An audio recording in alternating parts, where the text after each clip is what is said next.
Bonjour à tous et bienvenue. Aujourd'hui, on s'attaque à un gros morceau du programme de terminale. La croissance économique, ses moteurs, mais aussi ses limites. C'est un sujet clé pour le bac, alors on va décortiquer tout ça ensemble pour que ce soit limpide. La grande question qui se pose, c'est celle-ci. Est-ce que la croissance économique peut vraiment continuer comme ça, à l'infini? Pour tenter d'y répondre, il faut d'abord qu'on revienne sur les bases. C'est quoi le modèle de croissance classique? Et ensuite, on verra pourquoi aujourd'hui, ce modèle est sérieusement remis en question. Allez, c'est parti pour le premier point. Avant de parler des problèmes, parlons de la solution qui a longtemps fonctionné, le modèle classique. La toute première notion à bien maîtriser, c'est bien sûr la croissance économique. En fait, c'est assez simple. C'est l'augmentation de la richesse créée dans un pays sur une année. On la mesure avec le fameux PIB, le produit intérieur brut, c'est un peu le bulletin de notes de l'économie. À la base, ce modèle repose sur une idée assez logique. Pour produire plus, il faut plus de moyens. Ces moyens, ce sont les facteurs de production. Le travail, c'est-à-dire plus de gens qui travaillent, et le capital, donc plus de machines, plus d'usines. Mais, et c'est là que ça devient vraiment intéressant, les économistes se sont vite rendus compte que ça n'expliquait pas tout. Il manquait un ingrédient un peu magique dans l'équation. Et cet ingrédient, c'est le progrès technique. Qu'est-ce que c'est? C'est tout ce qui nous permet d'être plus efficaces. Les nouvelles technologies, de meilleures organisations, de meilleures formations, bref, tout ce qui permet de produire plus ou mieux avec autant de travailleurs et de machines. On ne fait pas que rajouter des bras, on devient plus malin. Et ça se mesure, c'est la PGF, la productivité globale des facteurs. Bien sûr, tout ça ne tombe pas du ciel. Pour que l'innovation et l'investissement fonctionnent, il faut un cadre solide, des règles du jeu claires. C'est le rôle des institutions.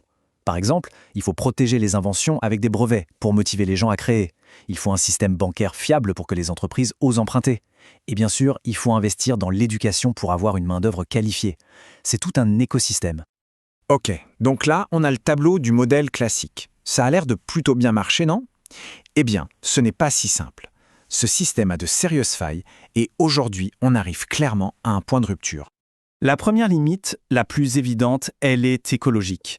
Notre planète n'est pas un réservoir infini. On puise dans les ressources non renouvelables, pétrole, minerais, comme s'il n'y avait pas de lendemain. Et à ça s'ajoute le changement climatique, la pollution, la destruction des écosystèmes. Le coût environnemental de cette course sans fin à la croissance devient juste impossible à ignorer. Attention, la croissance a aussi eu des effets positifs, notamment sur la réduction de la pauvreté absolue dans le monde. C'est le fait de vivre avec très peu, moins de 1,90 $ par jour. Mais en même temps, cette croissance a souvent creusé les inégalités. Et ça nous amène à une autre notion importante à connaître, la pauvreté relative. Là, ce n'est pas qu'on manque du nécessaire pour survivre, mais on est bien plus pauvre que la moyenne des gens dans son propre pays. Pour illustrer ça, regardez ce chiffre, 20%. C'est la part de la population en Inde qui, encore aujourd'hui, n'a pas l'électricité.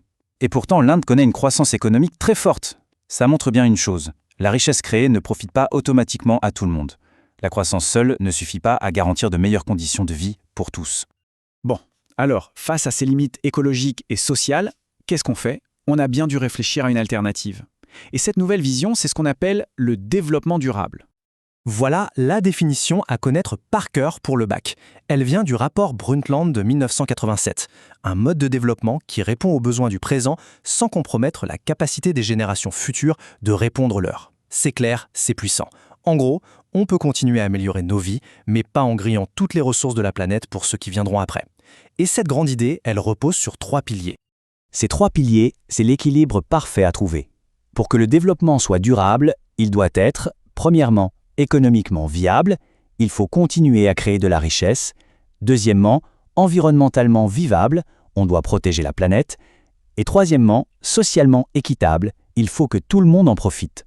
Si on néglige un de ces 3 piliers, tout le système s'effondre.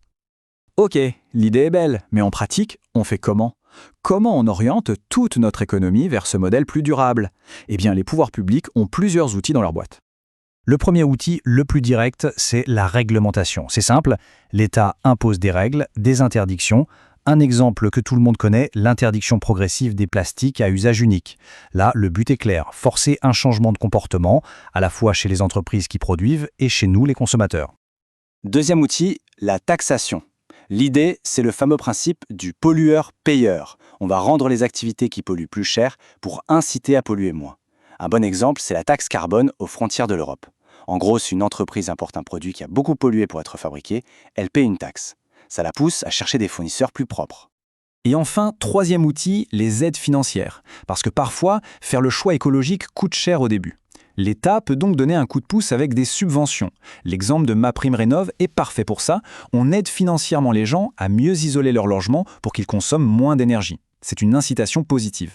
Mais attention, l'action de l'État ne peut pas tout faire. La transition, elle se joue aussi dans notre façon de produire et de consommer au quotidien. Et pour ça, on voit émerger de tout nouveaux modèles économiques. Le plus connu, c'est l'économie circulaire. L'idée, c'est de casser le modèle linéaire, extraire, fabriquer, jeter. Ici, on essaie de boucler la boucle.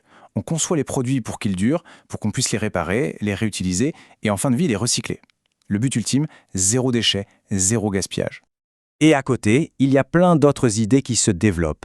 L'économie collaborative, par exemple, où l'on partage des biens au lieu de les posséder chacun de notre côté, comme le covoiturage. Il y a aussi l'économie de l'usage. On paie pour utiliser un service, comme un vélo en libre-service ou un abonnement musical, plutôt que pour posséder le produit. Et enfin, un secteur très important, l'économie sociale et solidaire. Les CES, qu'est-ce que c'est? Ce sont toutes les organisations comme les associations, les coopératives ou les mutuelles. Leur but premier n'est pas le profit, mais l'utilité sociale. Elles répondent à des besoins collectifs et réinvestissent leurs bénéfices dans leurs projets. Et ce n'est pas anecdotique, ça représente quand même 14% de l'emploi salarié privé en France. Mais il y a un dernier problème, et il est de taille. Pour certains défis, comme le climat, la biodiversité ou les pandémies, agir seul dans son pays, ça ne sert pas à grand-chose. On touche là à la notion de biens publics mondiaux. Un bien public mondial, c'est un bien qui profite à toute l'humanité, comme un climat stable. Le problème, c'est que si un seul pays fait des efforts, ça lui coûte cher, mais tout le monde en profite, même ceux qui ne font rien. C'est la stratégie du passager clandestin. La seule et unique solution, c'est donc la coopération internationale, que tous les pays se mettent d'accord pour agir ensemble. Et ça, c'est sans doute le défi le plus complexe de notre époque. Et voilà, on a fait le tour. Tout ce qu'on vient d'aborder, de la définition de la croissance jusqu'à cette notion de coopération mondiale, eh bien ce sont précisément les concepts et les compétences qu'il faut maîtriser pour le bac. Comprendre ces enjeux, c'est se donner toutes les clés pour réussir l'épreuve. Au final, ce qu'il faut vraiment retenir, c'est que cette transition vers un monde plus durable, elle concerne tout le monde. Les États, les entreprises et bien sûr chacun d'entre nous. Alors la question qui reste ouverte, c'est celle-ci. En tant que futurs citoyens, consommateurs, travailleurs, quel rôle allons-nous jouer individuellement et collectivement pour construire ce monde ?